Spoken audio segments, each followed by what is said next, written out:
Now I request Honorable Sri S.B. Bhatt, President DSTI, to give a welcome address.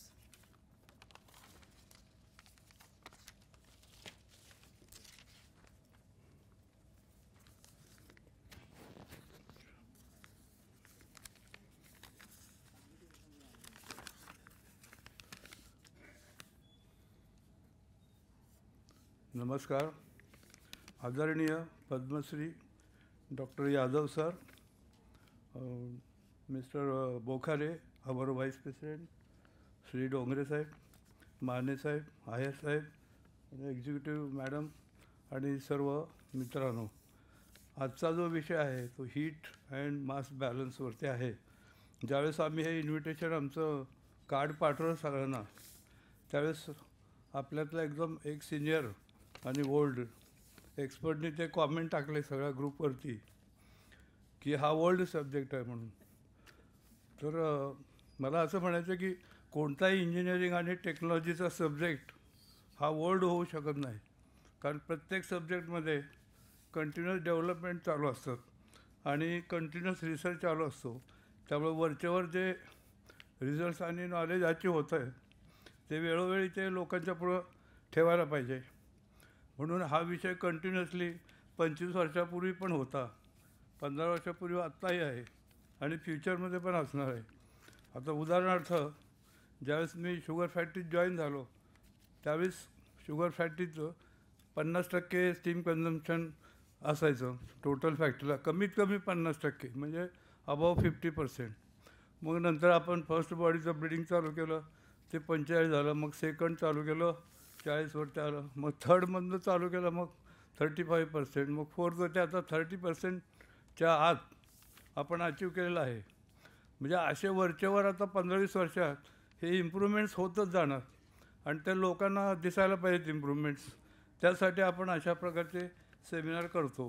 तर आणखी आपण काय काय इम्प्रूव्हमेंट केलं, स्टीम सेमिंगमध्ये आपण वेपर लाईनचे हीटर चालू केले, त्यानंतर कंडेन्सेट हीटर चालू केले फॉर ज्यूस हीटर. मग त्याच्यानंतर DCH वापरून डायरेक्ट वेपर थर्ड बॉडीच्या किंवा फोर्थ बॉडीच्या फॉर रॉजीस चालू केलं. आणि नंतर आता पॅनलाचं जे ब्लिडिंग आहे ते आता थर्ड बॉडीतून बरेच लोक वापरतात. काही लोकांनी तर आता फोर्थ बॉडीतून चालू केलेलं आहे. त्यामुळे हे सगळा हीट अँड मास बॅलन्स विषय जो आहे तो कंटिन्युअसली वरचेवर इम्प्रूव्ह होत जाणार आहे. त्यामुळं असे सब्जेक्ट आम्ही मुद्दाम ठेवलेले आहेत. त्याच्यानंतर आपण आता फ्लॅश रिकव्हरी सिस्टीम वापरायला सुरुवात केलेली आहे. त्याच्यानंतर आपण वॉटर वापरत नाही प्रोसेसमध्ये, की पूर्वी भरपूर प्रोसेस वॉटर वापरायचे, पण आता ते आपण कमी केलेलं आहे. परत डायरेक्ट फर्स्ट बॉडीचं जे कंडेन्सेट आहे ते आपण डायरेक्टली डिएरेटरला घेतो. त्यामुळे ते टेम्परेचर ड्रॉप जो होत होता फीड वॉटर टँकमध्ये तो आता बराचसा कमी झालेला आहे. आणि आता जसं स्टीम सेविंग केलेलं आहे तसं आपण पॉवर सेविंगचंसुद्धा बरंच स्टेप घेतलेले आहेत ऑलरेडी. म्हणजे जरा आपण सगळीकडे आता VFDs वापरतो, नंतर आता आपण पूर्वी स्वेपॉन्ड वापरायचं, आता कूलिंग टॉवर्स वापरायला सुरुवात केली आहे. नंतर आपण आता सगळे पंप्सचे स्पेसिफिकेशन्स वगैरे नॉर्मली फॅक्टरीमध्ये 100 लागत असेल तर 150 सांगतात आणि हेड 40 लागत असेल तर 60 सांगतात. त्यामुळं पॉवर एकदम 2.25 पट वाढते. त्यामुळं ऑप्टिमम स्पेसिफिकेशन्स बऱ्याच फॅक्टरीने आता अडॉप्ट करायला सुरुवात केलेली आहे. तसेच आपण ज्यूस हीटरचे जे number of tubes per pass आहेत त्याच्यातून आता वेलोसिटी कमी करून भरपूर प्रेशर ड्रॉप कमी केलेला आहे, की जेणेकरून आपल्याला पॉवर कमी लागेल आणि हेड कमी लागेल. तसंच आपण बाकीच्या ज्या स्टेप्स घेतलेल्या आहेत त्याच्यामध्ये की कॉम्पॅक्ट लेआउट्स केलेले आहेत बरेचसे, आणि कॉम्पॅक्ट लेआउटमुळं सगळे लॉसेस कमी झाले, प्रेशर ड्रॉप कमी झाले. तसेच आपण सगळ्या पाईपलाईन्सचं डिझाईन वगैरे करताना पूर्वीपेक्षा आता वेलॉसिटीज बऱ्याच कमी केल्या, त्यामुळं त्याचाही प्रेशर ड्रॉप कमी झाला. ह्या सगळ्यांचा इफेक्ट असा होत गेला की आता पॉवर कन्झम्पशन पूर्वी 1.5 पट असायचं क्रशिंग रेटच्या, ते आत्ता 1 वरती आलं. म्हणजे जवळपास 50% आपण ऑलरेडी पॉवर कन्झम्पशन सेव्ह केलेलं आहे.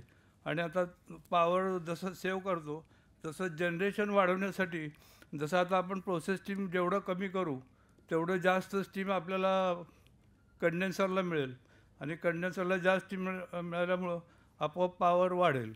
किंवा आपण एक्झॉस्ट प्रेशर जर कमी केलं तर त्यामुळं सुद्धा आपली पॉवर बरीचशी वाढलेली आहे.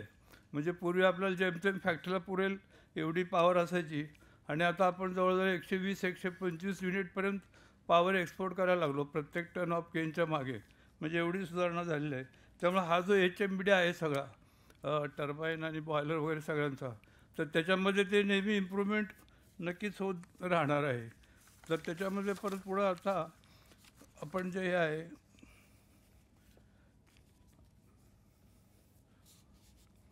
आता आपण जी पॉवर पर शुगर फॅक्टरीज वाचवायला सुरुवात केलेली आहे, ते आपण पूर्वी काय करायचं, मिलचं सेटिंग खूप टाईट ठेवायचं आणि इम्बिबिशन कमी वापरायचे. त्यामुळे पॉवर भरपूर जास्त लागायची आणि विअर अँड टिअर वाढायचं आणि स्टॉपेजेस वाढायचे. पण आता आपण थोडं लिबरल सेटिंग करून स्लाइडली आपण इम्बिबिशन वाढवलं, त्यामुळे आपली पॉवर एकदम सबस्टॅन्शियली कमी झाली आणि इम्बिबिशन वाढल्यामुळे इफिशियन्सी पहिल्यापेक्षा जास्त झाली. म्हणजे थोडं लिबरल सेटिंग ठेवूनसुद्धा इफिशियन्सी वाढली.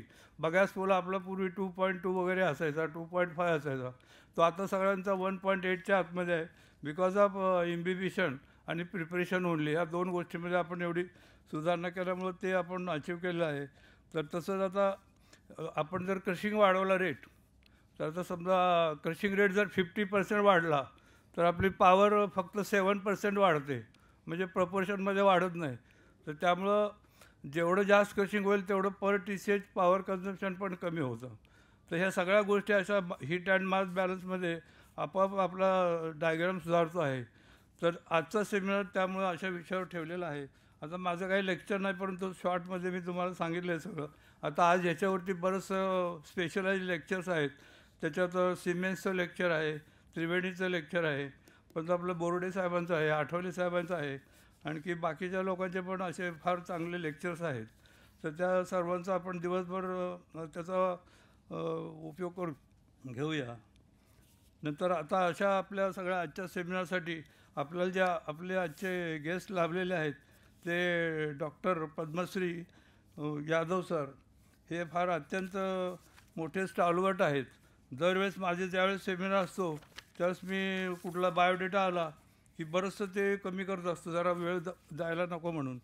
पण आज ह्यांच्या बायोडेटामधून मला काही कमीच करता येईना, म्हणजे काय कमी करायचं, सगळं एवढा बायोडेटा आहे. तर मी थोडक्यात सांगतो तुम्हाला की डॉक्टर पद्मश्री यादव सर जे आहेत ते केमिकल इंजिनियर आहेत आणि ते ex vice chancellor of IICT Mumbai आहेत. नंतर he is also specialised in green chemistry, green engineering, catalyst, nano technology, green hydrogen production, the CO2 refineries, valorization of waste biomass and waste plastics.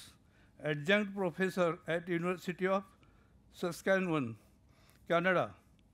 नंतर conjunct professor University of Newcastle, Australia and IIT Guwahati. नंतर SOA म्हणजे शिक्षा व अनुसंधान university of Bhubaneswar. नंतर national science chairman chair, he is national science chair of government of India. नंतर he is elected to national academy of engineering and fellow of US national academy of inventors.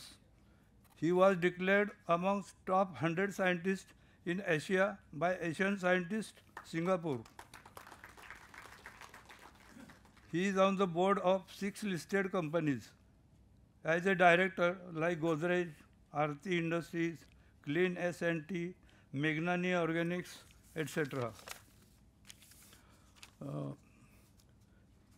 Then he has also got lifetime achievement awards by various bodies like Indian Drug Manufacturers Association, IDMA, and Association of Chemistry Teachers.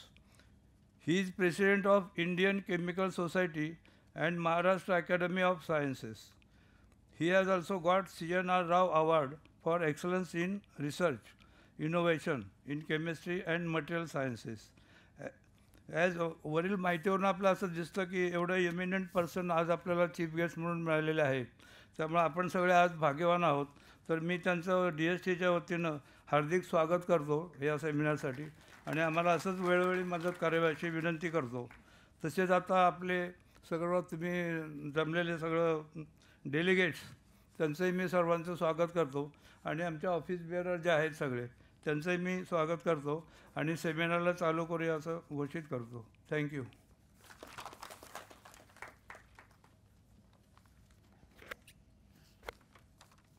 Thank you, sir.